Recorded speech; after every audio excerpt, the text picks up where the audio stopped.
This is a Dauntless Media Collective podcast.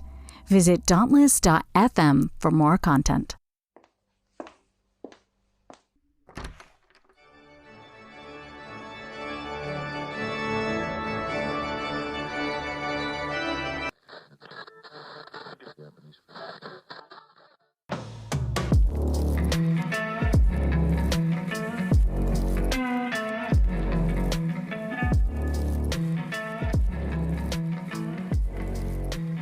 Hello, heathens.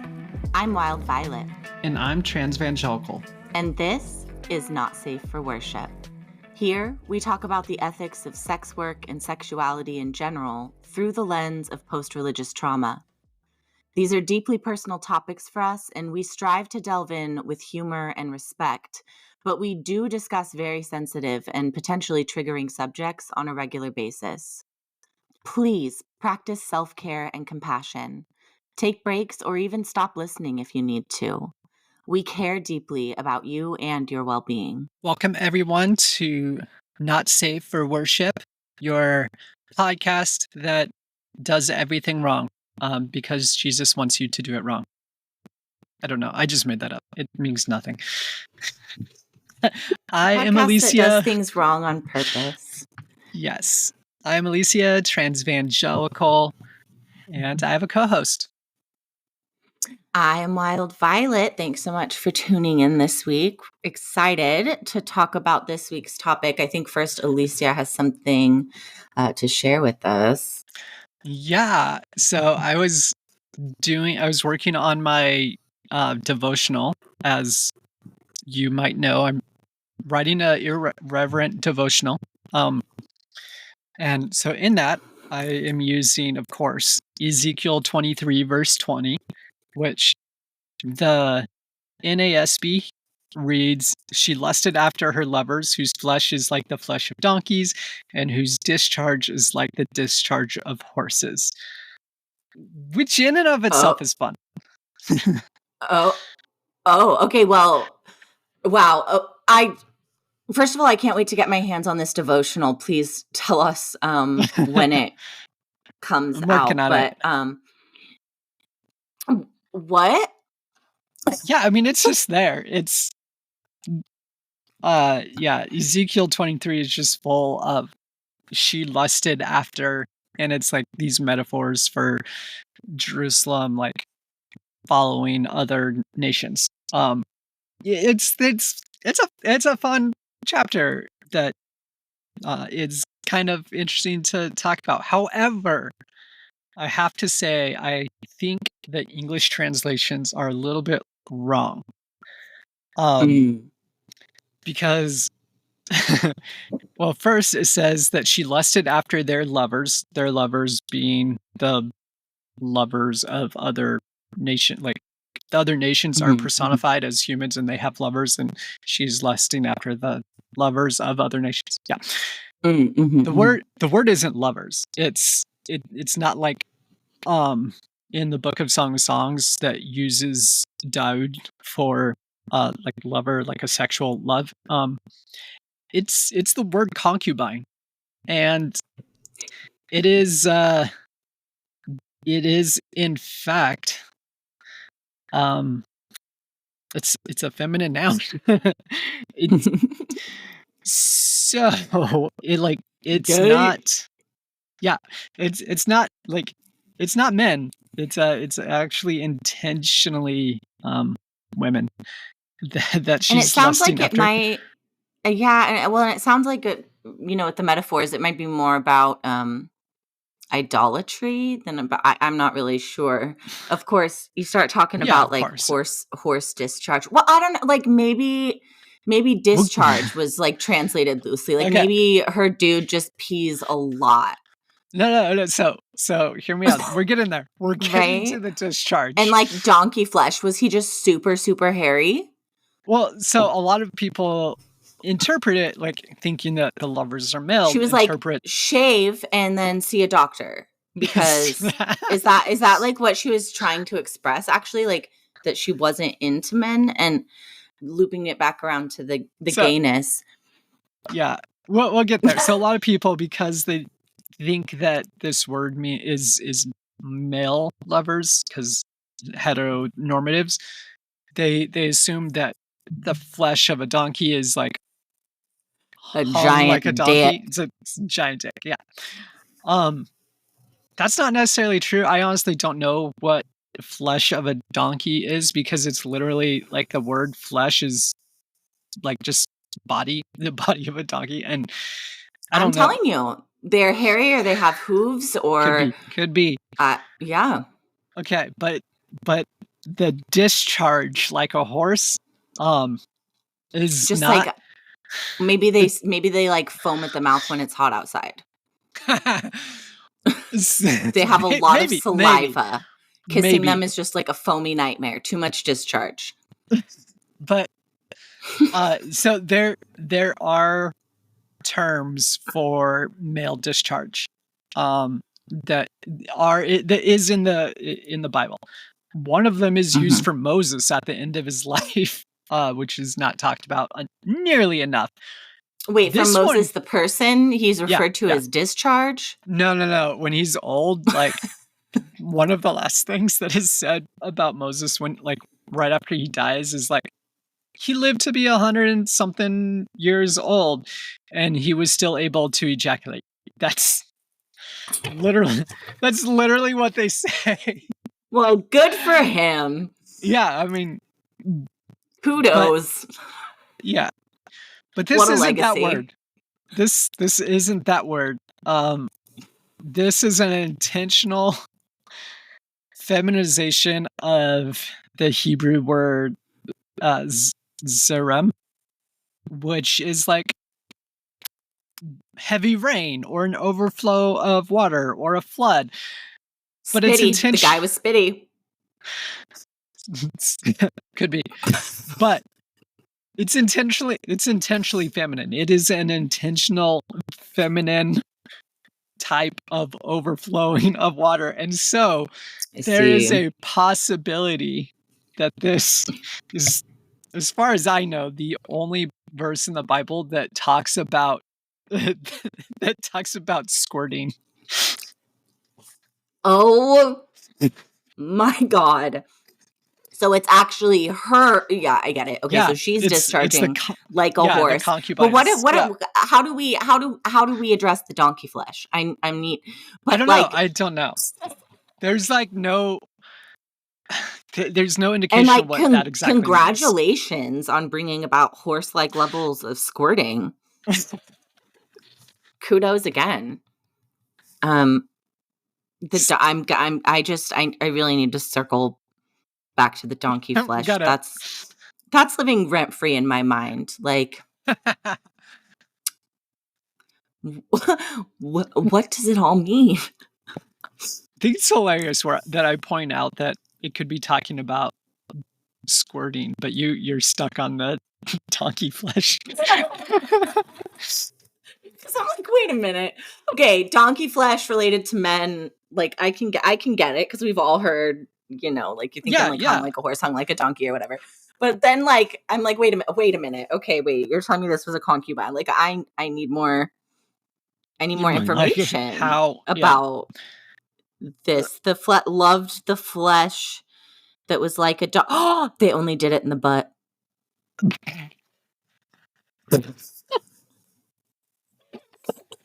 did you get that? Because that's how donkeys do it. And I was thinking about flesh that's like a donkey's flesh. And of course, at first we thought that they were referring to a penis, but then I was like, what if it's actually referring to a hole? And then, ta-da, they must only do it in the butt, like donkeys. Don't know. Yeah. Okay. So, yeah, you don't want to hear my stream of consciousness. Yeah. Wow. Squirting and maybe she was just really wet. I mean, could be that too. The word means to like overflow and flood. And like rain. Okay. But I have heard that I have heard that my content sometimes brings about a spontaneous flood. So That's fair. yeah, Yeah. who knows? So because you are bringing this up, not God damn it, you're making me ruin my search history. Apparently, apparently donkey penises are not the only thing that is large, but a donkey vagina is in fact equipped to take a large donkey penis. So Oh my God. it's She possible, was like so maybe they basically were saying she was this loose. passage. No, this passage literally this passage says basically word for word translation here. I'm going to rewrite the Bible. And she really liked that big juicy pussy. Yeah, the big juicy pussy. I don't know. Yeah. It's big juicy pussy that squirts. A big, yeah, it does something juicy. Is that the title for this episode? Big juicy pussy that squirts. Big juicy pussy in tiny letters that squirts. I think we just need like big juicy squirting pussy. I don't know. Anyway, well, yeah. This is how we get kicked out of Dauntless Media Collective right here. Oh, I doubt it. They will. I don't know. They'll think it's hilarious. They will love the big juicy pussies of the Bible. Oh my God. Sometimes we get to these places in conversations where I am just so baffled that I just I sit here stunned. And like, this is a speaking platform. Like, it would be good if I had words to say about these things, but sometimes you catch me so off guard that I wish y'all could see me right now. I'm just sitting here with a blank look on my face and my fingers on my eyebrows. Like, what?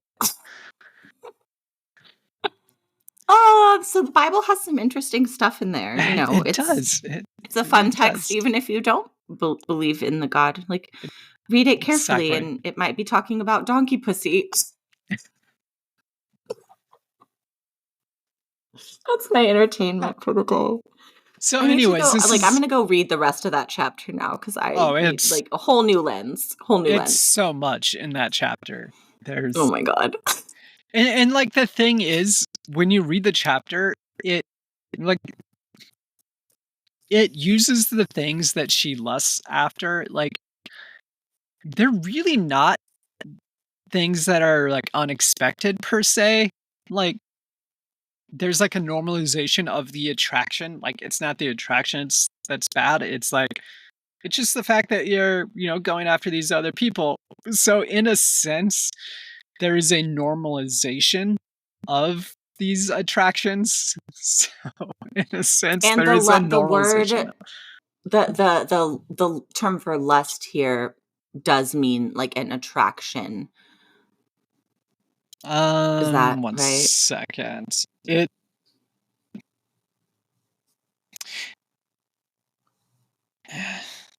I have to actually look it up. So it means to kind of an affection towards. It's I would say probably attraction is better than lust per se.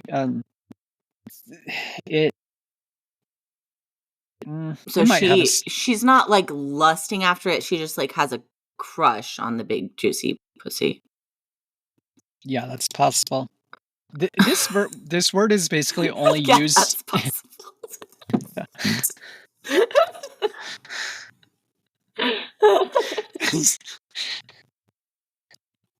Without even skipping a beat. Yep, that's totally possible. That's yep. That's Bible translation with Transevangelical and Wild Violet. Exactly. Anyone who says that the Bible is clear special has never actually studied ancient languages. Yeah, or like read poetry or any of the other history, the genres that are in there, apocryphal literature, like they Yeah, don't lend there's a lot. themselves to simple translation. Mm-hmm. Yeah, it's true. It's a wild book. It's wild and out up in there. It Is that how is. you use that term? I don't know. I've heard the young people. The Bible is wild now. I need to spend more time on Twitter again because I'm like, I don't know what's happening in the world. That was my lifeline. And, but also I'm sick of it. Yeah, It's like a Twitter little bit of both. I miss my people, but Twitter has been a little bit of a hellhole. Like, I've been on it, but yeah, and it's not necessarily the people that like follow me or anything like that, but like I'm pretty sure the algorithm is just set up to isolate progressive voices and only like highlight like quote progressive people that are like assholes. yeah. So, And to be honest with you, I generally do not have that much to say lately.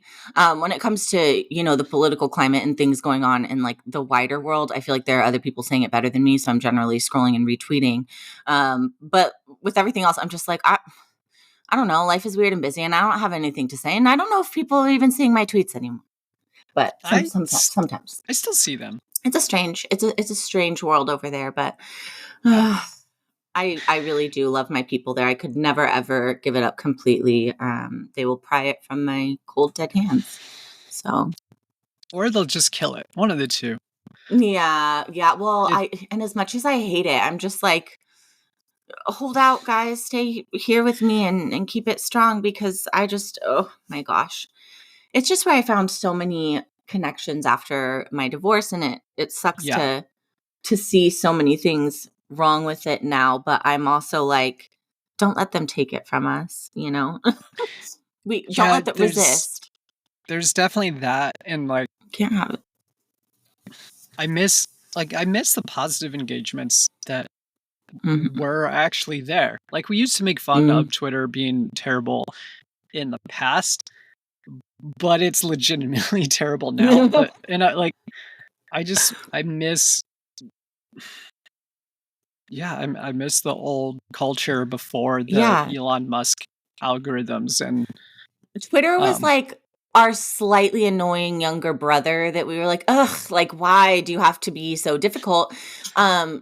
Twitter of today, X, I suppose, is like your creepy Republican uncle who you don't feel safe standing alone in a room with. Yeah. So it's we were ribbing on it before. We didn't realize what we didn't realize could evolve how bad into. It could be. And now we're like, listen, bring back my little brother. Yeah. I want his annoying ass. Yeah. Exactly. Well, so that's what we're dealing with. On to real things. Yeah. Since you brought up politics, and because politics focuses a lot on trying to control people's bodies, our topic today is going to be bodily autonomy. And kind of specifically what that means in reference to sex work, but it actually has a lot of overlap with a lot of other things like reproductive justice and trans rights and access to healthcare. It's a big topic, and it's weird that there's an entire political party who's very much against bodily autonomy, and then the progressive party is like only slightly okay with bodily autonomy. Yeah. Anyways, what is bodily autonomy? I'm just putting you on the spot. I didn't actually prep you for this question. Bodily autonomy without like looking up a scholarly definition here, I guess.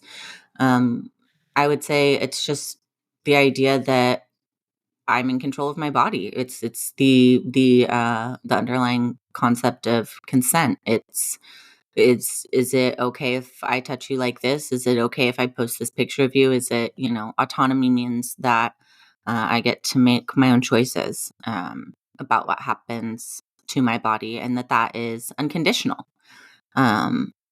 If we take away someone's rights, for instance, if we were to we lock someone up in prison, they're losing their bodily autonomy. They're no longer able to control where they go and what they do and how they present themselves to the world and what information is out there about them, et cetera, et cetera. So I think that there's so many contexts in which it applies, but it's just the general concept of getting to make your own choices about your physical personhood.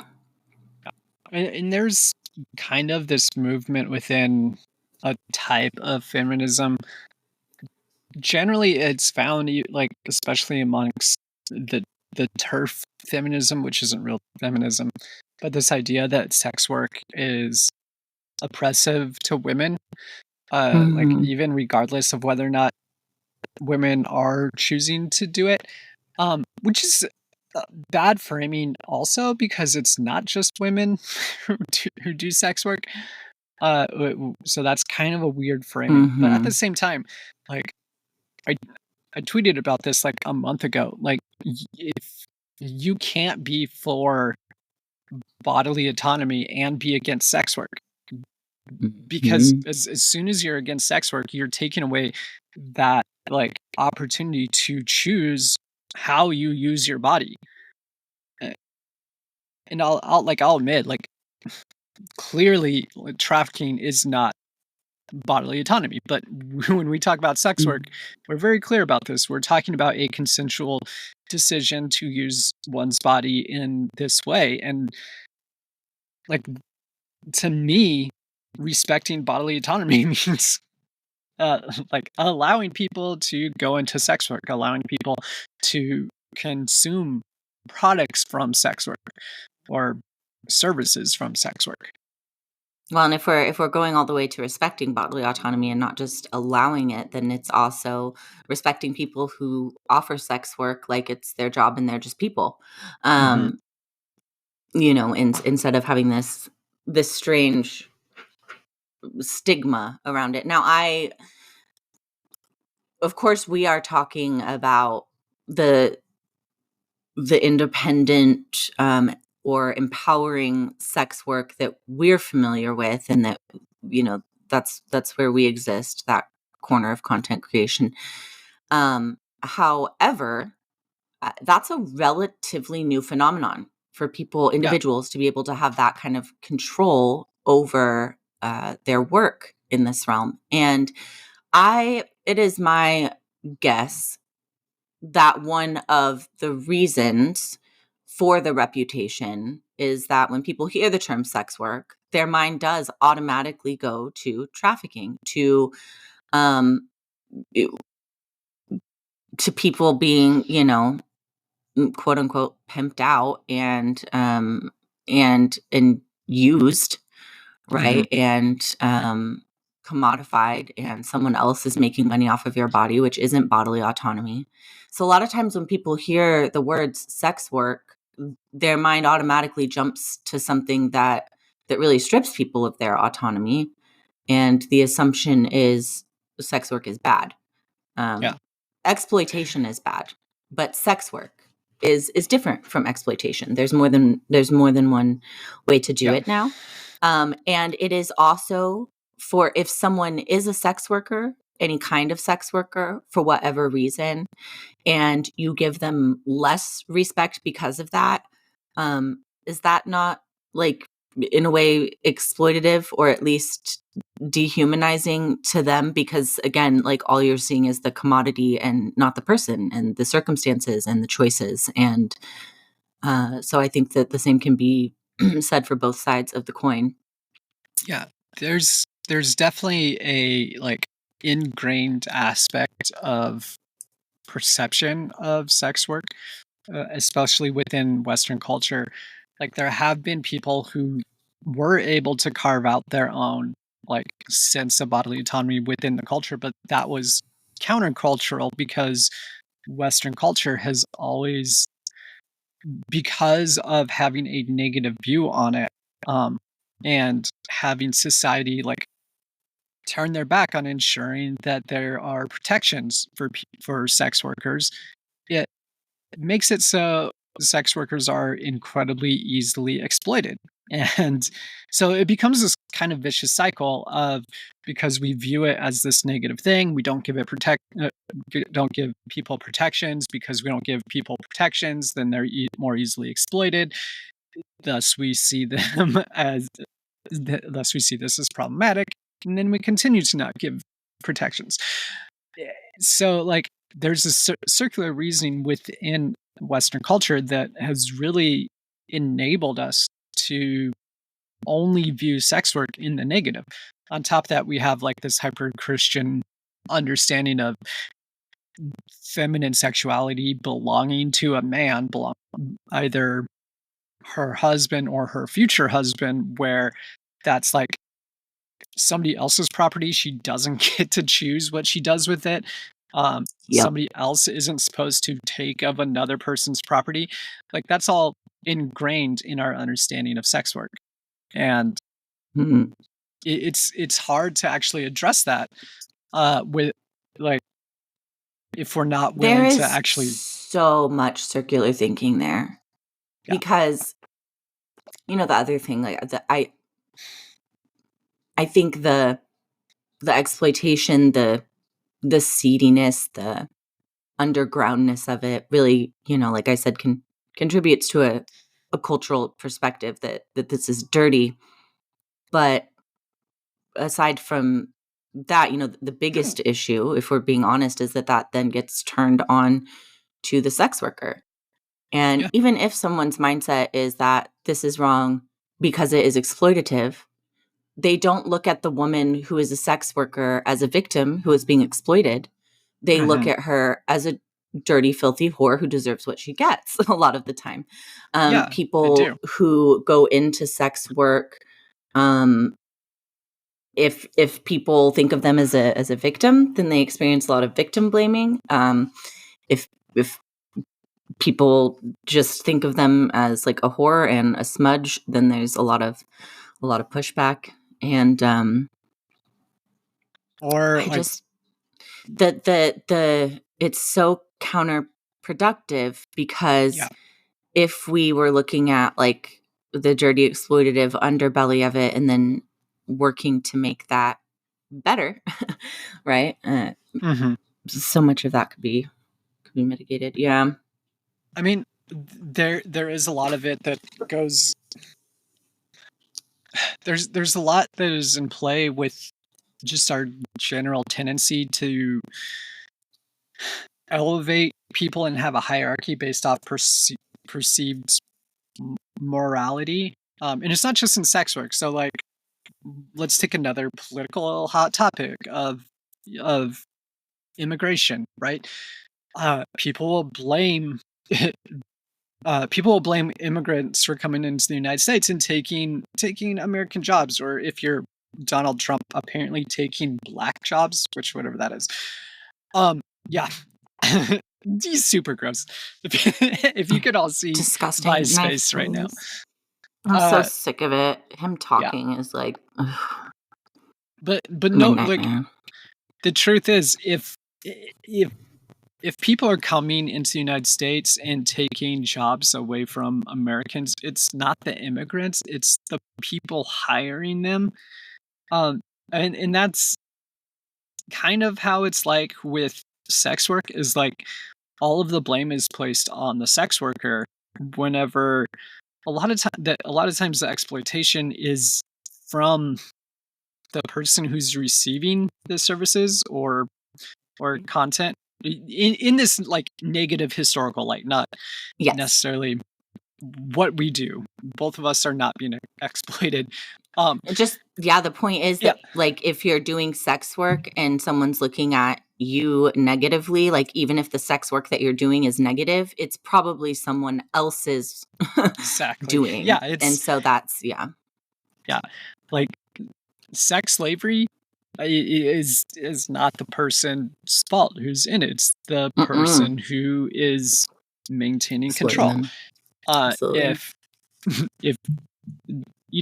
historically speaking, if brothels are less clean, then it probably has a lot to do with the fact that the person owning that uh, building or whatever, Mhm. uh, was probably pocketing a lot more money, not putting it into cleaning facilities, but because of things like that, that in and of itself is exploitive, exploitative, whatever. Exploitative. Yes, I think um, exploitative. of of people, and that's not actually gone away. I didn't actually know this, so maybe you did. I didn't know this. Did you know that a lot of strippers and a lot of strip clubs, they actually rent out their time? I didn't know this.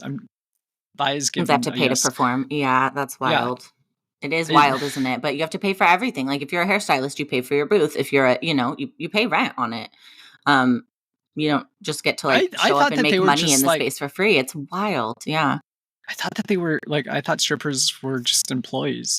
And I think I that wonder if might be they true take a in some percentage or places. how that works, but I imagine in brothels it might be the same way that there's like a percentage that comes out for. I mean, who knows? But Yeah. yeah, it that's you know, you know what's really exploitative? Capitalism. Yeah, Um, exactly. There we all go. of you that are sitting here judging sex workers for quote unquote selling their bodies or giving up their bodily autonomy, whatever. Um, do you not go to a job and trade your autonomy, your ability to make your own decisions about how you spend your time and where you spend your time and whatever, and how you talk to other people? Do you not like give up some of your bodily autonomy for money Or every day as well? Like, yeah, and here, so much of this is rooted in privilege. So much of it is, because I'm not saying absolutely. that there are not super privileged people in the sex work industry who this is just what they want to do. And I'm, not belittling that or saying that it doesn't exist, but I will say that historically, a lot of the people that have ended up in the sex work industry ended up there because they didn't have a ton of options. And this was the best one for Mhm. making the income that they needed with the skills that they had. I Which myself is was like, well, if true I'm of going to every get a job. second job, yeah. And I was like, I myself, if I'm going to get a second job, it has to be one where I can like set my own hours and where I can be flexible and where I can queue some stuff up because I might have my kid and be busy for a week, whatever it needed to be. And so this is the best way with my skill set and my time for me to make the supplemental income that I need to support my little family as a single mom. And even as someone who is privileged and has a full-time day job and a degree, this is the best way. And I think if you are, if you are a legacy, if you were able to go to an Ivy League, if your family had a bunch of money, if you were able to go to college at all, honestly, like those of us who did are lucky. If you have a full-time job where you never have to think about where you never have to think about, oh God, what would I do if I needed some extra money, like right now?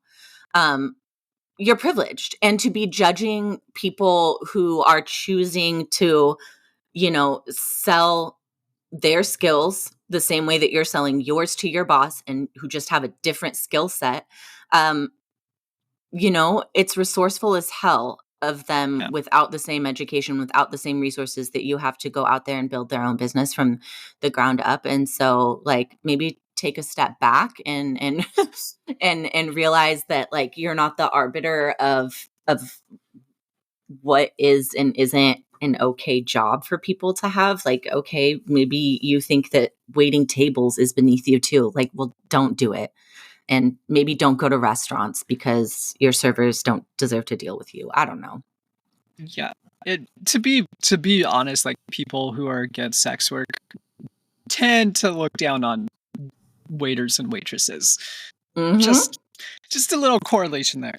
But like I'm generalizing, but they're generally the yeah. people who look down on certain roles or serve it, the people who are complaining about the immigrants taking jobs. And I'm like, okay, I live in an area with a large immigrant population. I also live in an area where there's a lot of farming, and a lot of the immigrant population moves from place to place. They're mobile and they stay in different places depending on harvest seasons. They're agricultural workers.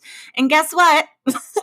The people who live here full time in town and who like have full-time jobs and are like privileged enough, the ones who don't want to get replaced are not the ones who will do that kind of work. Like, and so again, and it's difficult for a lot of people to get the type of work where you're able to sit at a desk for 40 hours a week safely if you don't have documentation, et cetera, et cetera. And so it's absolutely wild to me to sit here and complain about someone making a livelihood, and probably not nearly as good of one as you are, making a livelihood off of doing work that you wouldn't want to have to do.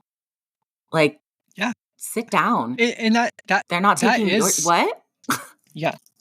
And that is And kind even of a if huge immigrants thing. are taking our jobs, hey, your family was immigrants. If you are a white person in this Yeah. country, your family immigrated and took jobs too, and created a bunch of jobs where there didn't need to be jobs. And here the fuck we are now selling our bodily autonomy every day because you came here and invented fucking capitalism. You're the problem. And I'm just saying. to be honest, like within corporate type culture, if people knew what like like the board members of a corporation, how they think of their workers, like the general worker is literally just selling themselves to a corporation to make the corporation money. They're compensated, but like they're a commodity that the corporation doesn't necessarily see as something to be loyal to. Like you are just a commodity. 100%. Listen, I have said before, I'm not the type of person who wants power and control in my role at work. I want to do my job well, and I want to go home. And honestly, like I don't want too much power and control where I'm being like, I don't want to necessarily be someone's boss and answer for every single thing. I don't have that like drive in me. But what I do have a drive to do is to create a safe space for employees. So I like being the boss in my role, in that the person who works underneath of me, I get to, there are things above my head that I can't control, but I get to mitigate their experience and what that looks like. And I get to be the kind of boss that I wish I had, or have often wished that I have. And that kind of independence to create kind of your own culture is really special to me. But how many, there are plenty of bosses out there, I'm sure, who are doing it for that reason. But truly, like, how many, especially in the corporate world? Yeah. So much of it is usually about numbers, and to try and give your employees grace means more work falls on you. That's just how it is. Mhm. And so most places that you're working don't care about you. And as the boss who is the middleman, I sometimes have to deal with how that affects me. And Yep. there are things that I can't control for my employees. And it's just,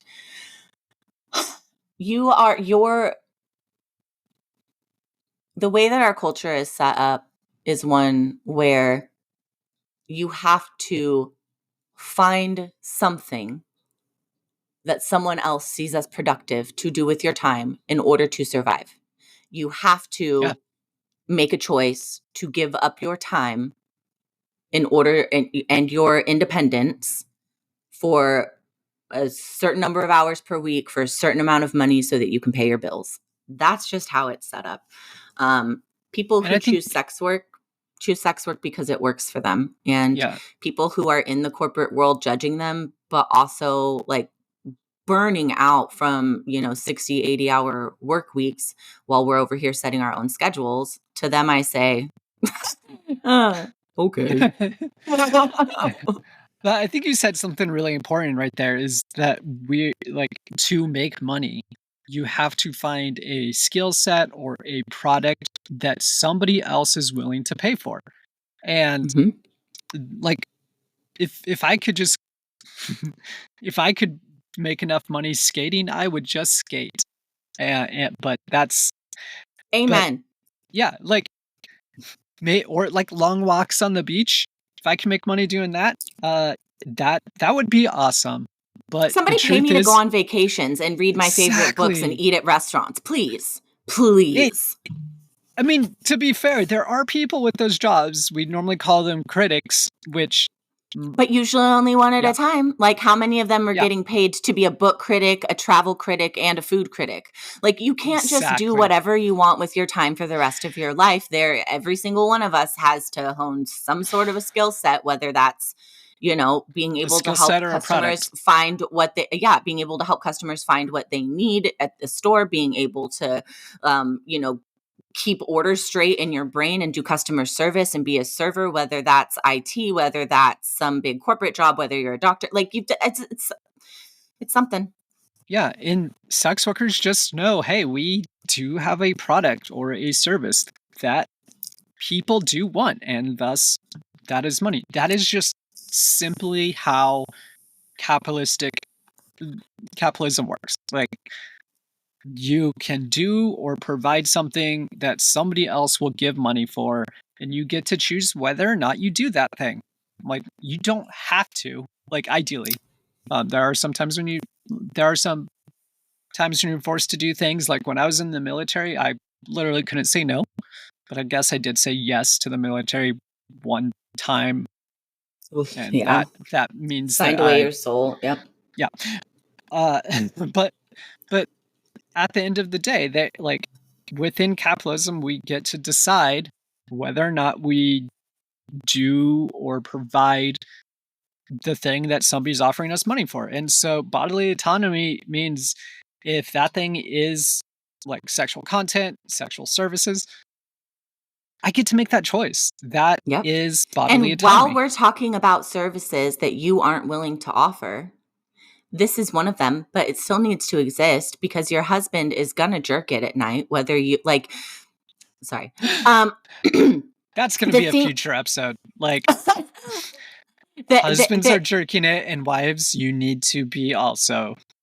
yes, and hopefully they are. Please come subscribe, ladies. But the bodily autonomy is on both sides of the equation here, right? There's Yes. a market for it. Why is there a market for it? Because there are people who enjoy that kind of interaction, who gain pleasure from it. And there are those of us who are willing to provide that. Now, if we didn't want to provide this service, then those people would still find things to, like, as my girlfriend says, DJ it out to, right? Um, like, but it just we wouldn't be making any money off of it. So we've learned to capitalize on something that people use their own bodily autonomy to go looking for, that people have a desire for. And just like you don't want to be out there spreading manure in a field, like, fine, don't do it. But someone has to fertilize your food. So shut your mouth. And like, what are, what are you like, okay, like if you don't like the idea of posting, naked on the internet, just like don't do it. But Yeah. like, cool for you that you have a job that then you just say like, how cool is it that I have a job that I love? Man, I would hate to have to Mhm. do that job. Kind of like when I scroll past, insurance sales and I'm like, God, good for you that you Sounds can handle awful. that because I don't want to have to. Yeah. Yeah. I mean, okay, so little And side note, anyone who is in both of us, insurance sales, good for you. I good for don't you. understand. If you enjoy If it, if you enjoy any type of sales, we need you. We appreciate you. yep. We know that you're out there. Thank you for your service. But to be clear, I do, and I'm pretty sure you do also do enjoy making sexual content because it is fun to us. You know, to be But at the honest with same you, time, it's not for everyone. I sometimes enjoy it more than others. Absolutely. It's just, it is work. It does take, my life is really busy and sometimes it's really stressful, the time and intention and the planning. And sometimes I've been awful lately. I haven't posted for such a long time. And sometimes life is just really overwhelming, and I'm like, oh, okay, I really need to take a naked picture and like sell it, or like, put this on the internet soon, Yeah. whatever. But, and that can be something that's hanging over your head that becomes, it's another responsibility. It is. And so sometimes it's not super fun to plan for that. Sometimes when I go back and look through the photos, once I've posted one, maybe I feel good about it. But even the editing process, it takes time and effort, and I have to psych It myself up to does. do it, just like any job. And so I And just to be think, clear, like, we are normally critical of our bodies just like any other person is. And like, mhm, we're putting intimate photos out there. That mhm, actually does take emotional work that isn't necessarily talked about. mhm. That, yeah. But at the And same it time, takes it's like, physical work that you don't think yeah. about. I'm sorry, but like when you see that video of me, like on my knees riding a dildo on a hardwood floor, I had bruises for a week after that. And my hips were so sore. I didn't even want to get out of bed the next week. Like, legitimately, Yeah. I've had like the bruises I've had on my knees before from like shooting videos and shooting content. Like, listen, it's like, it is work. And so in that way, are there moments when I'm like, oh, I don't have a choice but to do this because I committed to it? Sure, just like your job. Like, Mhm. but I've chosen to commit to this thing because it Yeah. works for me. I have the skill set. I it, and it's something that I think is important. And, I am one of those people that's a little bit a little bit like, oh, you look down on this? Okay, well, I'm going to do it and do it well. I'm gonna do it even harder. Yeah, I got that one from my mom. Just don't, don't ever tell her what to do, because she will do the opposite. And, I think I've got Mhm. a little bit of that in me. I remember when, I was in high school and like everyone knew that I was still a virgin. They were like, I swear you're the only virgin. I was like, I made a promise. I'm waiting till I get married. And I also remember like tongue rings were kind of starting to become cool at the time. And everyone was like, oh my gosh, there's only one reason a girl would ever get a tongue ring, blah, blah, blah, blah, blah. And I was like, oh, is that so? And so I went and got my tongue pierced, the little virgin with the tongue piercing, just because I wanted to be like, oh, no, look at me. I have one. I, I don't know I don't know exactly why, I don't know exactly what the psychology is behind that, but I still have it. So, I guess I was like 18, so I guess that I mean, you obviously you only have it for one reason now. for one reason, because, like, dragging metal across a dick feels so much better than just a soft, warm, unblemished tongue, so clearly that's what I was going for. I mean, to be fair, neither of us can like talk to that. Yeah, that That's wasn't an true. experience, but it's not us. I guess That's my not ex-husband something could. that. Yeah, we're not gonna ask him. No. Mm-mm. Mm-mm. uh, yeah. I kind of want to circle back to like what you just talked about with like there is quite a bit of effort that goes into actually making content, and like it's not always easy. Like I just sold my first my first solo video like post op. Um like his first orgasm video, uh not first orgasm, just video. which which is kind of a big deal. But Yeah, like congratulations. it was also like my third attempt because OnlyFans doesn't allow blood, and because it would cause bleeding sometimes. And so like Mhm. that's some takes that aren't like I just had to delete because yeah. Um Yeah. and it's not even that like yeah, that's just kind of part of healing down there. Yeah. Because it takes like a year and a half to for like the bleeding to stop, and so like Yeah. um But yeah, so and but there's so much bodily stuff that you can't control to that end. Like when I have my period, right? Like I can't do yeah, things that you involve can't. insertion. I Yep. have to be like really careful about that. And I don't know if I necessarily would want to anyway, but nobody can. That's the point. Yeah, nobody can, at least So- not on OnlyFans. If you have to find it elsewhere, if that's your thing. So depending on like your birth control situation and your period situation, that might be a week out of every month that a sex worker has Can't to really- plan for, because they won't be able to shoot, you know, if that's their platform, or, you know, things. There's a lot. There's a lot to think stuff that makes it about. difficult. Like, people talk about, well, just sell feet pics. Like, it's so much more. And I don't. People say that to me, and I'm like, yeah, go ahead, honey, do it. try it. Go ahead. Good luck. Come tell me how it Like- goes for you.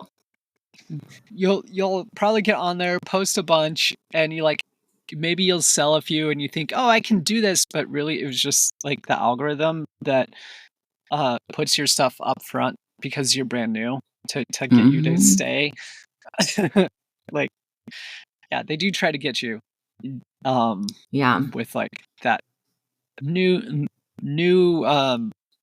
creator, or new model. Just it's always interesting, this, like, I'll just go sell some foot pictures. I'm like, to who?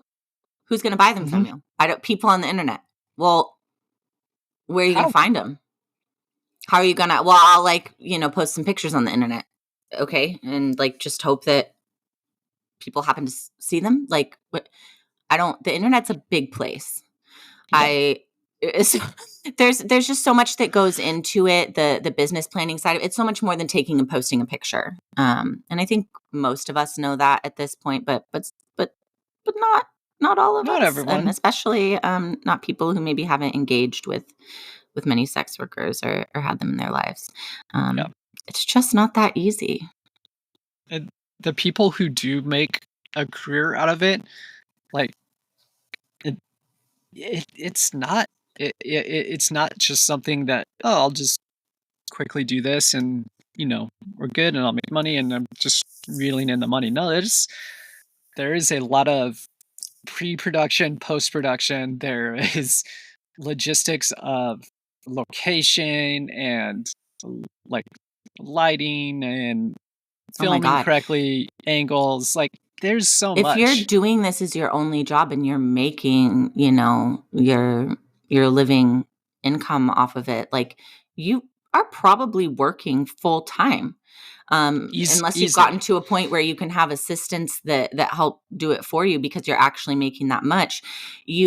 I think about, you know, people I've collaborated. Well, I got to collaborate with Guido earlier this year. And I mean, this was something that we started planning months out. And I would get these periodic messages about like, okay, here's what I'm thinking, and I'm planning an outfit for this. And you know, she's got like a schedule drawn up and she has all of the supplies ready and out when we get there. She like, and then I'm seeing her, you know, she'll message me and be like, okay, well, I'm planning my content for this time. So what about that? She's planning her content out 6 months, a year, whatever, in advance. And the amount of effort and work that goes into that, and then the advertising for it. And then, I mean, y'all heard us talk to Ember too. It's a lot of times it's not just one platform, it's multiple platforms. I'm over here posting pictures and videos. I'm over here sexting. I'm over here like trying to drum up customers. I'm over here trying to, you know, get the right editing software. I'm like, it's There's a lot.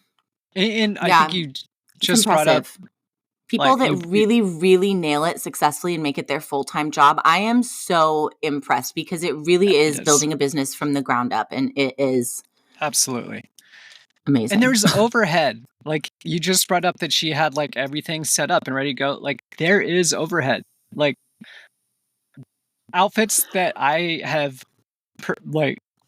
posed in or performed in, like, I had to buy those. Occasionally, I'll have the drawers and the racks that they're stored in, and then you have to like pay the rental space for whatever, you know, home you're living in. You got to have a room for all your shit a lot of the time, or you're clogging up a closet or whatever. When you think about the utilities that go into it, when you think about the travel that goes into it. If you are collaborating with people and you're moving about, you think about, it's all the outfits, it's software, editing software to edit photos and videos. And then there's a percentage of your money that's being taken by, whatever platform that you're using. And so, there's a lot. There's a lot that goes into it. Yeah. Yeah. And when you don't put as much into it, you don't get as much out of it. And like I said, I just have not had the time or the energy to put into it what I want to put into it lately, which means that, I'm not getting as much out of it or having as much fun with it. Yeah. It's, and there's been times when I've been slower, which I am in a slower period right now. Where I'm like, I actually need like an extra $100. I need to film something and try to sell it. Like, and not just like to a couple people. I have to sell it like 5 times. I don't know, whatever. I have a sliding scale depending on like how long the video is or something like that. Right. That's the other thing you have to do. You're adding up how much you spent on, whatever the set, the outfit, the whatever, and then you have to subtract that from your profits as well. So you're sitting at it going, okay, I can sell it for this much, and then how many do I have to sell in order to make the money that I need? Or can I use an outfit that I already have? Or can I I have like a 3 to 6 month rule on outfits where I'll rewear them, but it has to be like 6 month difference. Yes. Yeah. That's smart. I have some that I haven't shot in for such a long time. Like, honestly, there's at least one set that I took photos in when I was first doing OnlyFans, like years ago. And I posted some of them when I, got my OnlyFans back up this time around. But I haven't shot new photos and I look a bit different now. I'm like, it'd be interesting. Yeah, I have an outfit that was requested like twice whenever I first got it. Yeah. But it's been like a year and a half since I've done anything in it, just because it's been it was there was a lot, and it's like my one red like bodysuit, which apparently people liked, which I like. It's super cute. But I haven't worn it since I've had bottom surgery, which is it's actually a year now. Like next week, I think. Yeah, year next week. Oh my God, happy year! It's great. Yeah, it's crazy. Oh my God. Yeah, I had my bottom surgery on National Coming Out Day, so. I can't believe it's been that long already. I remember. Oh, that's wild. Congratulations. Thanks. This year really flew. Yeah. So I should probably do something in that outfit again. Just a little advertisement. Here's our things that are coming up on our OnlyFans. Yeah. It's always difficult too, because sometimes I take a whole bunch of pictures of myself in one outfit and I'm like, well, I really like this one and this one and this one, but I probably shouldn't post the same outfit for like an entire week. And so, Yeah. There is planning. There's that type of planning that goes into it. I also, though, hot tip, when I have pictures that I like of myself from a shoot, but I am not ready to use all of them yet, I'll put them in a backup folder so that later on when I have a day when I'm just like, or a week or whatever, when I don't have time to shoot content, when I need something, I can pull one of those unseen photos. That's a great idea. I haven't done that. I should totally do that. One thing that I do to if I shoot a video that I know I'm not going to edit for like a couple weeks or so, or if I'm just going to edit it quickly and get it out, what I'll do is I'll take screen or clips of it, like still clips, and then edit those like photos and then put those out on like my timeline, like either a couple weeks before or like a little bit after. Yeah. I honestly don't take a lot of stills in general anymore. I will hit record on my video camera and will like watch, and move about and pose, and you kind of have to hold still for a second or it's all real blurry. But then I will take screen grabs, and that's how I do. That's what I do also. Easier. than holding a little Yeah. remote in your hand while you're trying to shoot sexy stuff. And no. Yeah, that one is. So I do it both ways. One thing that I've done a few times, like I'll record the video, that and like pause in different positions, and then I'll take the stills and post those. Every once in a while, I'll just then take that video and do a little bit of like adjusting levels, and then sell that video for like $5 because it's like I might as well have it. Like it's still fun. It's I'll take like a behind 2-second clip from it and let it be in the preview or whatever, or sometimes release like a little blooper or whatever. I'm really bad about actually using them, but I have a bunch of folders where it's like, here's some pictures of me that are more tame that I could post on, Twitter and Instagram. Here are some backup photos of me for this. Here's, the ones that I've already used.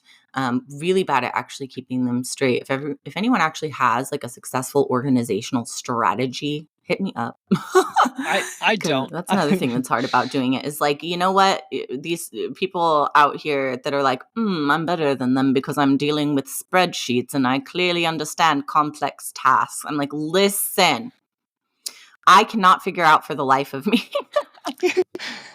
how to keep up. So hit me up. My new strategy has just been like, because I have a Samsung, and so you can have a secure folder which like separates it out. I would never. That's like my biggest reason that I just can never go to iPhone. There's no secure folder. Yeah, I don't get it. But yeah, so I'll shoot and stuff on like the outside of the secure folder, and then transfer everything in. So the only stuff that I have in my photo gallery is content. Helps keep Listen, my kid's only 6. That's my organization. My kid's only 6. He hasn't figured out how to like sneak my phone and guess my password yet. But like I don't know. Yeah, I don't know if he's going to look over my shoulder or pick up whatever. And I'm so, out of an abundance of caution, even though I never let him use my phone, everything lives in a secure folder, and it's private stuff. And so I'm always really careful with that. I don't know how people survive without a secret folder. Well, I guess because there aren't small children asking to use their phones. Or, maybe. I guess that's true. Do forget that sometimes people don't have children. It's true. That's not true. I kind of, I have lots of friends that don't have kids. Anyways, we're kind of at the end of our time. Summary of the day. Here's some tips and tricks. Here's a weird thing from the Bible. Bodily autonomy and sex work go together. Yeah. And remember big juicy pussies that squirt. I cannot. We're ridiculous. But thank you so much for listening to us be ridiculous. These chats always kind of feel like just, I don't know, hanging out with friends. We hope you feel that way too. It's been really fun to feel like we're part of this community. Joining Dauntless has been cool, and getting to know other podcasters. And when any of you comment on our Twitter or either like the podcast Twitter, our personal pages, whatever, when you're making comments about the episodes, and just hearing that you're listening to them, even if there's only one of you who enjoys it, it's really rewarding. Than one. Yeah, I think there probably is. But even if there was one person who heard an episode and really enjoyed it or got something out of it, that would just, this is a passion project and I enjoy doing it, and it feels like an opportunity to engage with friends, and just really grateful to everyone who does listen in, and hope that you feel that too, that you're among friends. So if you are enjoying it, go review our podcast on whatever platform you're listening on, and give us 5 stars or whatever the max is on that. Because that helps other people find our podcast, apparently. And we have at least one when I checked like a month ago. Somebody gave us a Awesome. 5-star. So shout out to, I don't know who that was. But yeah, Review, we do. subscribe, like things, send us Yep. emails if you like, follow us on Twitter, now known as X. Or go follow, subscribe on OnlyFans, and we do have a Patreon. Yes, Patreon that will information grow. coming very soon. Yeah. Yes. So all of that. We have it mostly set up at this point. It is ready to go, but we are in final verification stages. So we will, hopefully by the time this episode comes out, that might also be fully ready to go. So we'll get that information out, watch our socials, and we can put it in the show notes if we have it. Yeah, that'll be awesome. Coming soon. All right. That's all for this episode. Bye. Bye. Are you an alumnus of an evangelical college or university? Or have you ever wondered what attending or working at one of those schools is like? The Chapel Probation Podcast brings you the stories from students, faculty, and administration who experienced all the racism, the queerphobia, the misogyny, and purity culture weirdness that are kind of the hallmarks of these schools. I'm Scott Okamoto, author of Asian American Apostate, Losing Religion and Finding Myself at an Evangelical University, which tells my story of teaching English at an evangelical school and realizing I didn't believe in God or the Bible anymore. I created Chapel Probation as a complement to my book, but this podcast has become its own community of people who have stories of hurt and pain and stories of triumph during and after their time at evangelical schools. Some of the guests you've probably heard of, but most of them you probably haven't. But all the stories are incredible examples of surviving Christian schools and finding ourselves. You can find Chapel Probation wherever you listen to podcasts, and I hope you'll join us. Subscribe to this podcast by visiting dauntless.fm.